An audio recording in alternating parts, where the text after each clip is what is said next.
Olá, sejam muito bem-vindos.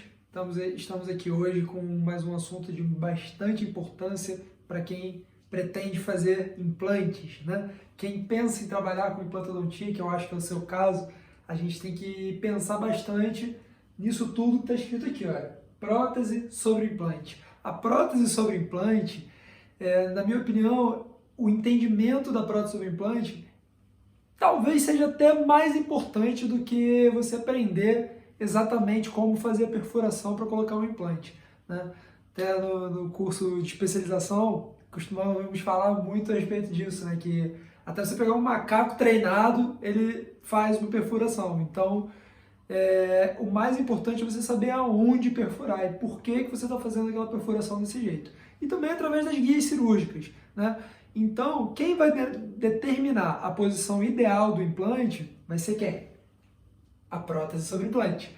Ou então a prótese, né, o dente que você pretende fazer como referência da sua referência cirúrgica, né? Enquanto hoje em dia a gente tem que pensar também na estética, né? Não tem como não se pensar em estética hoje, porque as coisas vão evoluindo. E se a gente ficar parado lá atrás só naquela questão da função, não faz muito sentido. Quem manda na cirurgia é a prótese. Você quer aprender a fazer uma cirurgia muito bem feita, você tem que focar primeiro aqui na prótese. Então, o caminho é todo esse.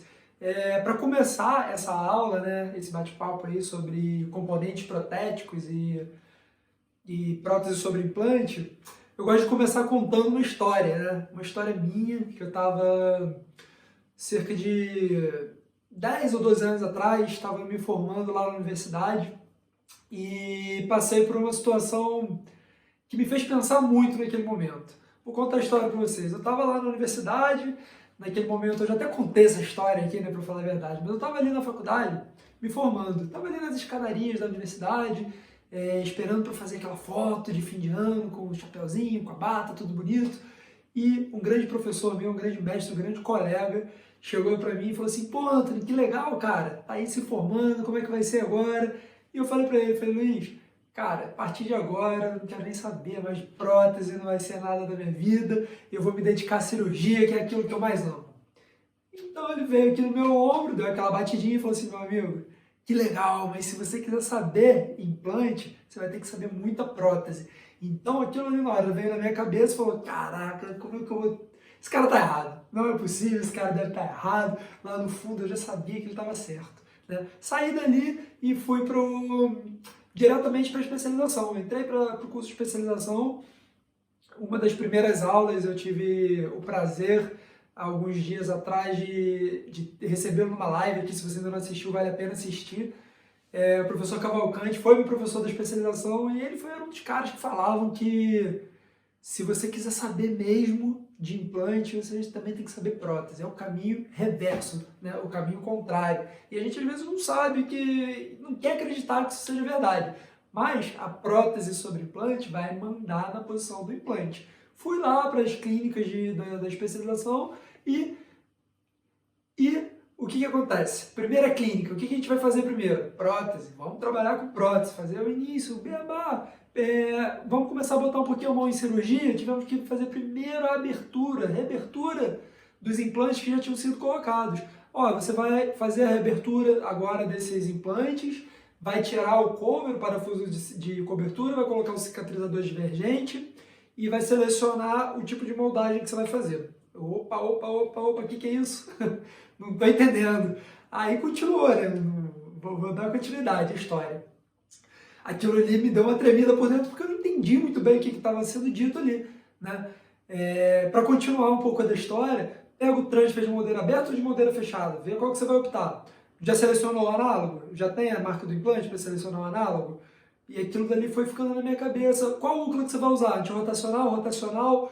E que tipo de prótese vai ser? Cimentada, parafusada? Aquilo começou a embolar na minha cabeça e praticamente eu tive essa visão aqui na hora dessa história que eu estou te contando. Isso aqui veio na minha cabeça, isso daqui veio na minha tela mental. Eu comecei a ver todos os componentes protéticos embaralhados na minha cabeça. Eu não conseguia distinguir o que era um de outro. Aqui a gente vê, por exemplo, o mini pilar, um munhão angulado, né, uma úcula, um cicatrizador, mas eu não conseguia diferenciar isso tudo na minha cabeça. Falei, cara, como é que eu vou aprender, como é que eu vou saber mexer com prótese, como é que eu vou fazer o meu tão almejado implante se eu não sei de prótese, se eu para saber prótese eu tenho que saber componente protético. E o que eu fiz, né? Como é uma dica que eu dou para todos vocês e é uma coisa que eu vou mostrar para vocês nessa aula. Fica ligado aqui porque eu vou mostrar um componente por um. O que eu fiz na minha cabeça? Um dia no consultório, a especialização, ela era de... Quem já fez especialização sabe que muitas vezes a rotina ali, a frequência é mensal. Você trabalha durante o mês normalmente, né, os seus fins de semana, e uma semana por mês você está ali na especialização. Então, quando eu saí da especialização, eu ia para o consultório botar aquilo dali que eu já estava aprendendo em prática. E o que eu fiz? Sentei lá no consultório, peguei aquele monte de componentes protéticos, igual estava aqui nessa imagem, e separei um por um. E comecei a criar protocolos na minha cabeça para fazer uma prótese tipo protocolo, Brånemark, eu tenho que fazer isso, a etapa é essa, eu vou passar isso para vocês também, porém, eu tive que começar a entender o que eram os componentes protéticos. Então, eu separei um por um, né, e vim separando eles da minha cabeça, entendendo a função de cada um. Eu comecei a entender o que era cada pecinha dessa, né, elas foram feitas por algum motivo, e a gente tinha que entender o porquê de usar um componente angulado, ou então por que usar uma úcula rotacional ou uma antirrotacional, e aquilo foi na minha cabeça. Mas a gente precisa entender, antes de tudo, os tipos de prótese que a gente tem hoje em dia sobre implante, né? O foco aqui é falar de prótese sobre implante. Não vou entrar muito no assunto de prótese sobre dente, que isso aí é praticamente um outro curso. Mas, nessa etapa, eu quero mostrar para vocês os tipos de próteses sobre implantes que existem hoje em dia. Então, nós vamos ter as próteses tipo cimentadas e as próteses tipo parafusadas. Você já deve ter ouvido falar um pouco disso, né? Talvez sim, talvez não. Mas se você ainda não ouviu falar disso, as próteses cimentadas nada mais são do que uma prótese que é exatamente como o nome ela diz, cimentada em cima de um componente que vai ser preso em cima do implante. Então aqui nessa imagem a gente consegue ver o implante preso ao osso, um pilar protético preso em cima dele e um parafuso de fixação. Esse parafuso de fixação vai manter essa parte aqui presa no implante para posteriormente a nossa coroa de cerâmica ser cimentada em cima desse pilar, né? Então, eu não vou entrar muito agora nas vantagens, um pouquinho mais à frente. Porém, a prótese parafusada, ou aparafusada, como preferir, ela tem uma outra característica. O implante está instalado no osso, né, no período já de reabertura, e nós temos aqui um implante, e esse abattement, que aqui ele é separado da coroa, ele já é unido à própria coroa, e o parafuso de fixação entra para prender a prótese junto com esse abattement, tudo junto à plataforma do implante, a cabeça do implante. Então, enquanto aqui a gente tem esse processo separado, e a cimentação é feita depois, a cimentação dessa coroa sobre o abattement, ela já é feita em laboratório. Então minimiza muito, não tem linha de cimento. Eu vou falar isso mais à frente. Mas isso daqui vira um corpo único. Quando você instala aquela peça que já vem do laboratório, ela é uma peça única, né? O parafuso de cobertura, o parafuso de fixação, na verdade, ele vai prender toda essa estrutura. E ele não vai prender só o pilar e depois a coroa cimentada. Então, é a grande diferença entre as próteses cimentadas e as próteses aparafusadas. Vamos evoluir um pouquinho mais. Clinicamente, as próteses cimentadas são esse tipo de prótese aqui. Ó. O munhão é preso lá na plataforma do implante, o parafuso de cobertura entra por aqui, você dá um torque, eu vou explicar isso melhor um pouco mais à frente, e depois você faz a cobertura desse acesso aqui do parafuso com compósito, bota ali um teflon por dentro e um compósito, para se um dia você precisar mexer naquilo dali, se você conseguir chegar e acessar isso daqui, você ter menos esse problema. E depois, posteriormente, aquilo dali já está feito com torque e escolhido o munhão na altura certa, a coroa vem e é cimentada em cima desse munhão, desse pilar. Então, a ideia é pegar a coroa, fazer a cimentação dela como se fosse uma coroa sobre dente. A prótese cimentada se assemelha muito à coroa sobre dente. Então a gente tem que ficar ligado nisso, porque assim como lá na prótese fixa sobre dente, a linha de cimento vai estar existindo aqui também. Quando você coloca o cimento aqui nessa coroa e leva ela até o pilar, o que vai acontecer? Aquele cimento que está ali dentro, ele vai extravasar. Então você vai ter que limpar toda essa porção aqui, sem enxergar, sem saber onde que está, e você não vai ter certeza se você removeu todo o cimento. Nós sabemos hoje em dia que o cimento preso dentro do sulco, né, dentro dessa área de gengiva, ele pode causar pequenas inflamações, secreções purulentas em consequência disso, e em consequência maior, uma retração da gengiva. Né? Se você tem um agressor ali dentro da gengiva, o que vai acontecer? Aquele osso vai subir e, como a gengiva é tapete de osso, muito bem dito pelos nossos colegas, a gengiva vai regredir. Então, se você não tem certeza, principalmente em zonas posteriores, que é mais difícil de você tirar, mas em zonas anteriores, onde a coroa tem que ficar lá dentro da gengiva para parecer uma coisa única, é um pouco mais difícil. Porém, a estética fica menos comprometida, porque você não vai ter o furinho do parafuso de acesso ali de fixação. Então você vai poder prender aquilo dali e o paciente, quando passar a língua ali por trás, ou der aquele sorrisão que mostra ali por trás, ou quando ele olhar no espelho, que muitas vezes isso acontece, ele puxa assim o dente assim, a gengiva lá para cima, o lábio lá para cima, e fala: doutor, olha só, esse espacinho aqui em cima, quando eu puxo, aparece. Então você fala para eles: então para de puxar, porque quando você sorri nos movimentos naturais, não aparecem. Então a gente tem que lembrar também um pouco do que aqueles caras lá atrás falam. É função e a estética vem junto, né? Então, se você já considerou toda aquela linha de sorriso, aquela coisa toda, mesmo o paciente fazendo aquelas caretas, ele não mostra, só mostra quando ele levanta, então ele tem que parar de levantar, isso tem que ser muito bem conversado. Então essa aqui é uma vantagem, né? Vou falar um pouco mais à frente agora das vantagens e desvantagens, mas você não tem aquele buraquinho do acesso do parafuso ali atrás. Mas eu vou dar a solução para isso também. Vamos lá. Passando aqui para as próteses aparafusadas, como que funciona clinicamente? Né? A gente tem aqui a plataforma do implante, aqui no caso o hexágono externo, parece um 4.1, e nós queremos chegar nessa situação aqui, aonde a estrutura metálica, olha, dessa imagem aqui a gente consegue ver o implante aqui embaixo, a estrutura metálica confeccionada e a cerâmica já aplicada em cima dessa estrutura metálica. Então isso daqui tudo é uma peça única, que você tira daqui do modelo e encaixa aqui na boca. Depois a gente tem que fechar esse espaçozinho aqui com um teflon e um compósito. Eu vou mostrar isso mais à frente, vou explicar como tem que ser feito isso. Não basta simplesmente você ir ali e fechar ele sem dar um torque. Em coroas anteriores, olha, como eu estava dizendo, pela vestibular, a gente não observa nenhum problema.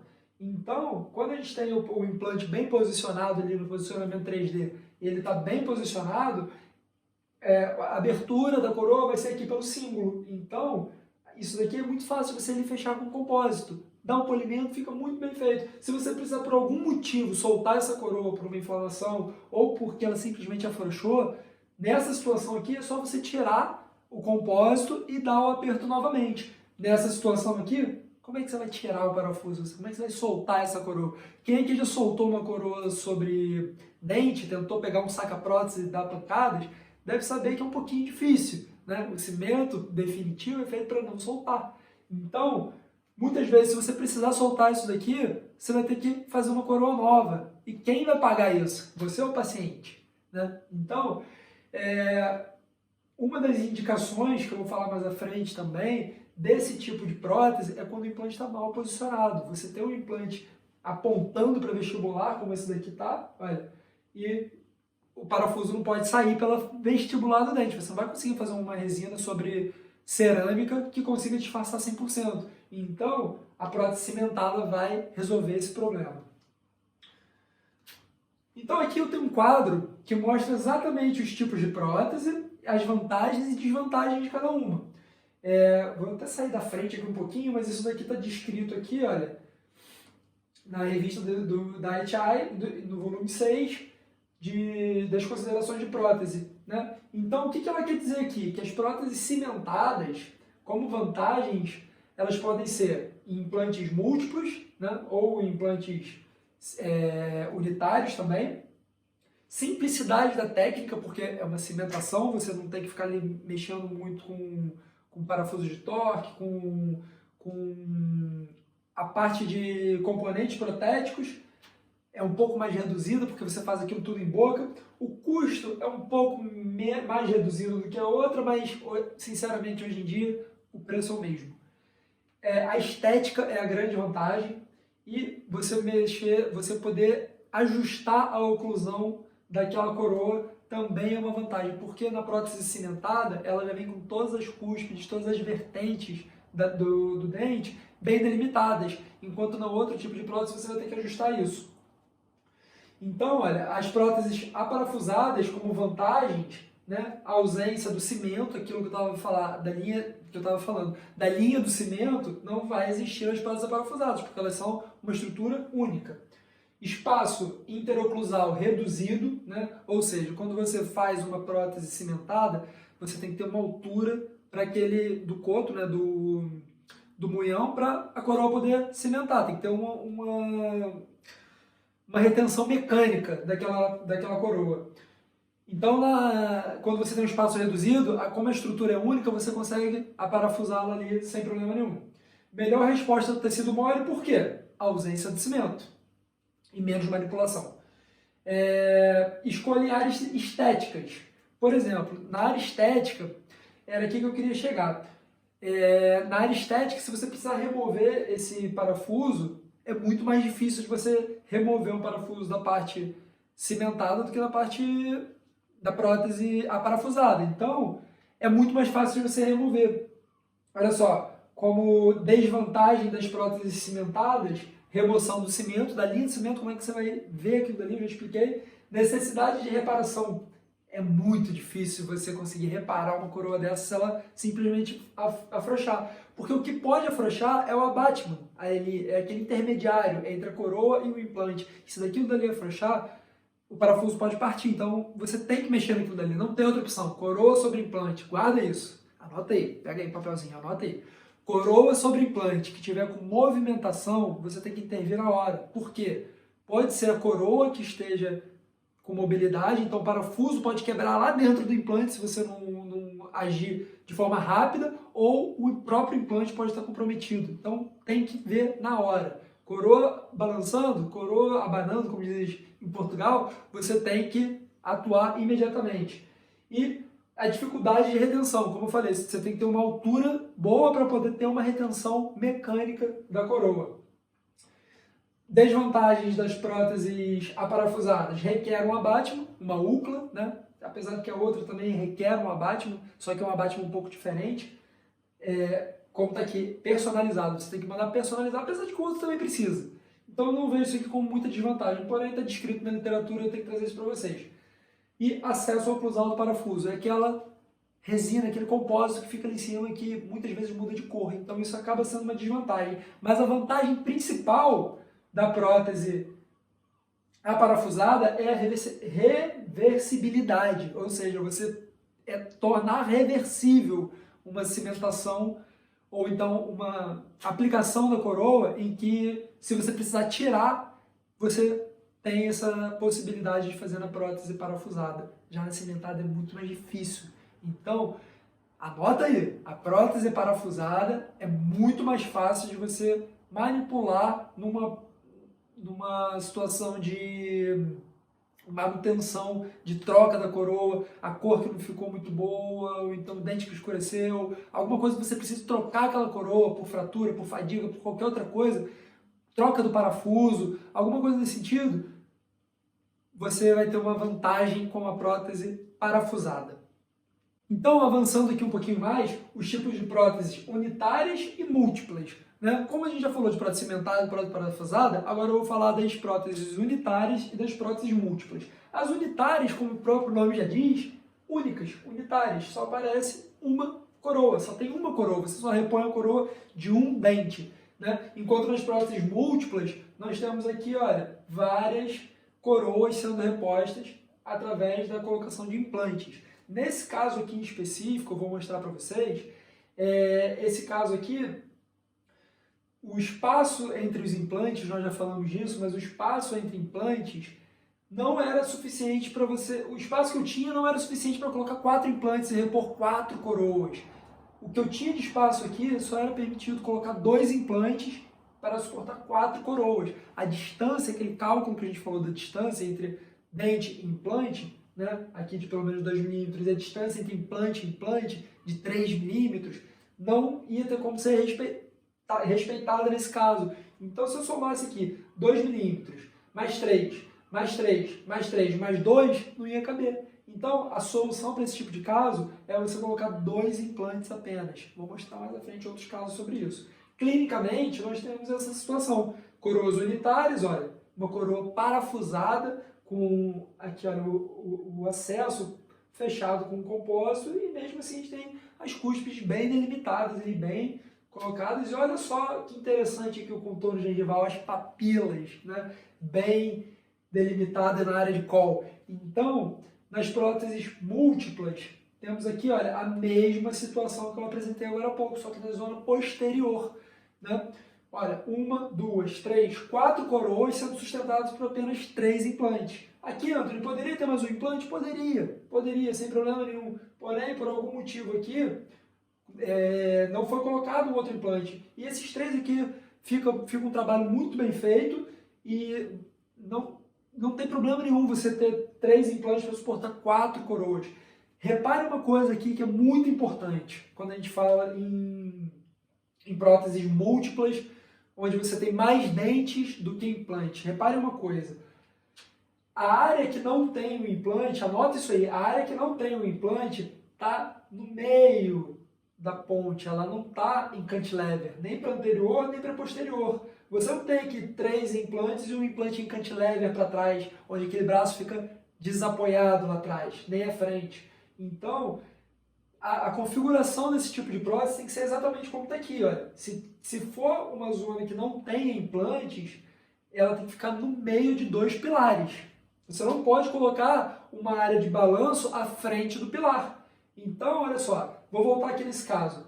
Se eu coloco 2 implantes apenas aqui, essa área toda aqui iria ficar em balanço, em cantilever. Então, isso não é permitido, porque vai gerar uma força tão grande aqui nessa zona que a prótese pode partir aqui ou simplesmente danificar os implantes, porque vai ter um excesso de carga onde não foi feito para suportar isso. Dessa forma aqui, imagina uma ponte que você passa aí de carro. Ela não tem aqui, olha, 2 pilares e a ponte apoiada por cima dela, desses pilares. Aqui é a mesma coisa, o pilar está colocado aqui e as próteses apoiadas unidas em cima desses implantes. Uma última situação que, se não tiver como, não for possível por algum motivo, se tiver que existir um cantilever devido à força de mastigação e o tracionamento dos dentes, a posição que eles se inclinam e o vetor de força que acontece na mastigação, se por algum motivo tiver que existir um cantilever, que seja para a região anterior. Por exemplo, se o implante estivesse aqui e esse dente aqui tivesse em cantilever, porque ainda teria um outro dente aqui, mas esse molar em cantilever posterior, as chances disso daqui fraturar são imensas. Então, não podemos nunca deixar uma zona dessa em cantilever. Não só fratura, mas como também comprometimento dos implantes por excesso de força, tá bem? Vou mostrar um estudo que a força de lateralidade no implante, né, depois de cicatrizado, ela vai causar uma reabsorção óssea muito grande. Então, não deve existir esse tipo de reabsorção óssea. Claro, né, não queremos essa reabsorção óssea causada justamente por um excesso de força errado.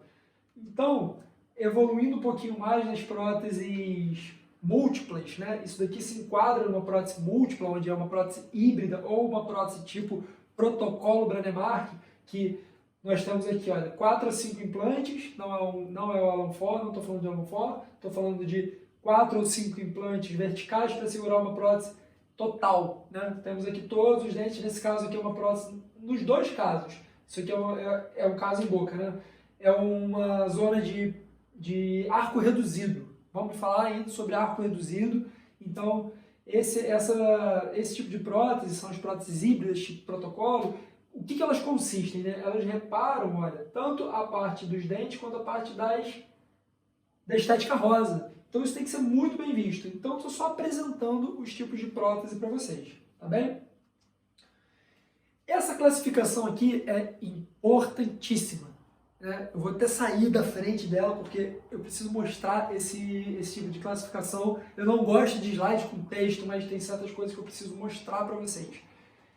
Classificação de Misch não é uma classificação recente, já é uma classificação mais antiga, mas ela é de extrema importância e ela é usada até hoje, vai ser usado, acho que para sempre na odontologia, né? Tipos de prótese, PF1, PF2, PF3, PF4, PR5, quem já escutou falar sobre isso, tá aqui, olha.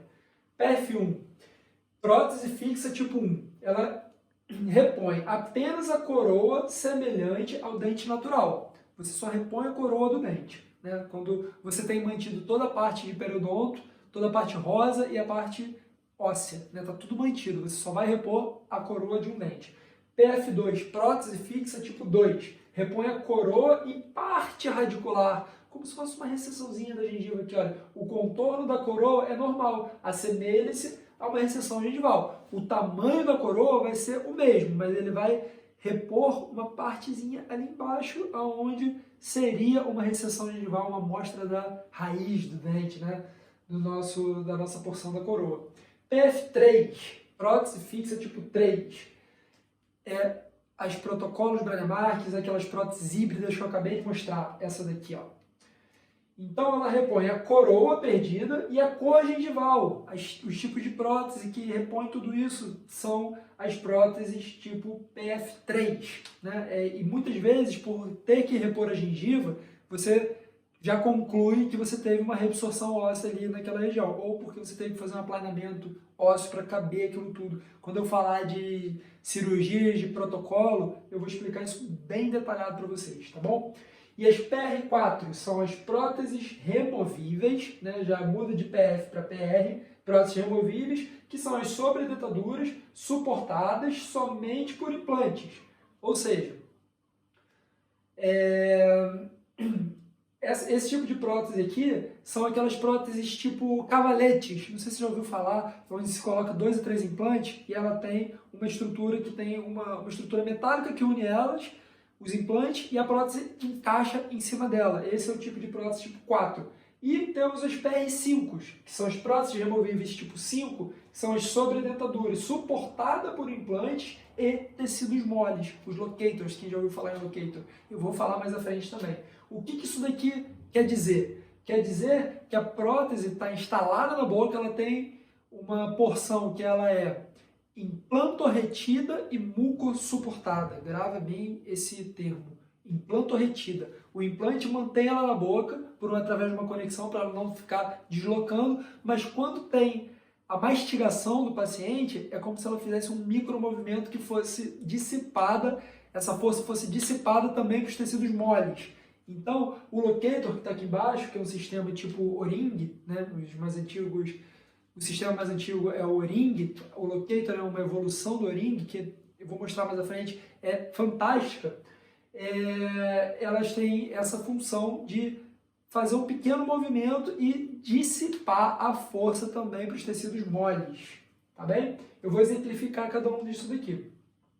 Então, olha só, na classificação de Misch, a prótese PF1, imagina que essa linha aqui é aonde deveria estar sendo mantida toda a nossa estrutura óssea e a nossa coroa. Então a PF1, olha só, ela repõe só a coroa do dente. A PF2 repõe a coroa e uma porção da raiz. A PF3 repõe a coroa e uma parte gengival. Então aqui você já não precisa expor, fazer raiz. Na PF3, se você quiser fazer uma parte de gengiva e uma parte de uma simulação da raiz do dente para ficar mais natural, você pode. A PF3 também é conhecida como as próteses híbridas, olha, aquela que eu mostrei lá atrás. Repara uma coisa nessa imagem aqui interessante, e isso é o que vai nortear todos vocês na hora de fazer os planejamentos. A quantidade de osso que você tem. O osso aqui está mantido. Olha como é que o osso vem diminuindo, vem se remodelando, né? Já falei do padrão de remodelação, mas Olha como que interfere no tipo de prótese que você vai fazer. Então, olha, mais uma vez aqui, as próteses PF3, PR4 e PR5. PR4 e PR5. Vou mostrar aqui exemplos de cada uma. Os cavaletes, os implantes estão colocados, e tem o cavalete, que é uma estrutura que é feita em laboratório, e ela se encaixa, olha, aqui tem um exemplo certinho. Os implantes, o cavalete se encaixando sobre os implantes com parafuso, e a prótese se encaixa em cima dele. Já no locator, olha, não tem cavalete unindo os implantes, mas ele tem um sistema de encaixe que está aqui, olha. A prótese se encaixa aqui em cima disso, tem um sistema, e na PR5, olha, os locators estão encaixados aqui dessa forma. Olha, aqui na PR4, a prótese se encaixa dessa maneira aqui, olha, como essas borrachinhas aqui. Essas borrachinhas precisam ser trocadas de vez em quando, assim como essas. Vou explicar mais à frente, mas então você tem essa situação em boca e a prótese se encaixando sobre ela.